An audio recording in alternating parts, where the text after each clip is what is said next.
মুন্সিগঞ্জের লৌহজংয়ে সোহেল মুন্সি নামে এক ব্যবসায়ীকে নিজ বাড়ির উঠানে কুপিয়ে হত্যা করেছে দুর্বৃত্তরা।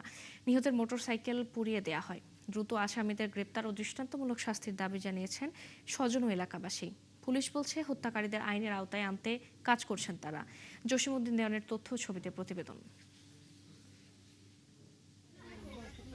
বুধবার রাত আনুমানিক ১:৩০টার দিকে লৌহজং উপজেলার গাউদিয়া ইউনিয়নের কালুরগাঁও গ্রামের সোহেল মুন্সিকে ডেকে ঘরের বাইরে নেয় কয়েকজন লোক। এরপর হঠাৎ বিকট শব্দে ঘুম ভেঙে যায় তার মা ও স্ত্রীর।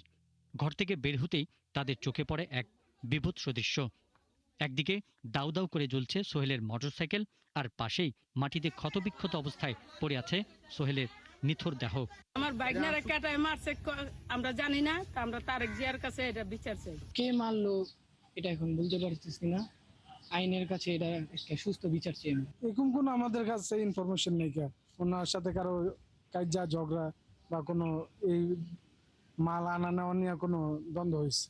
এই ওর মতো ছেলের এত বড় একটা মার্ডার হইব বা এত বড় শত্রু হইব আমরা কল্পনা করতে পারি না, কল্পনার বাইরে।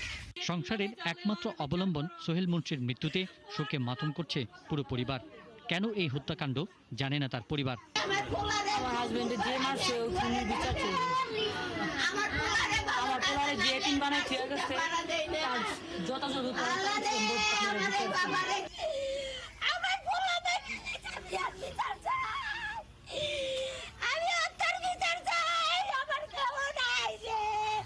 পুলিশ জানায় হত্যার রহস্য উন্মোচন ও অপরাধীদের ধরতে তদন্ত শুরু করেছেন তারা। পুলিশের দল যারা ছিল দায়িত্বরত তারা এসেছে। আমরা ঊর্ধ্বতন কর্মকর্তারাও আমরা এসেছি ঘটনাস্থল পরিদর্শন করে এই ঘটনা কারা ঘটিয়েছে এটা বের করার জন্য আমরা কাজ করছি। পুলিশ আরও জানিয়েছে সুরত হালে নিহতের শরীরের বিভিন্ন স্থানে ধারালো অস্ত্রের জখম ও আঘাতের চিহ্ন রয়েছে। মরদেহ ময়না তদন্তের জন্য মর্গে পাঠানো হয়েছে। পিন্টু হাজং, ৭১।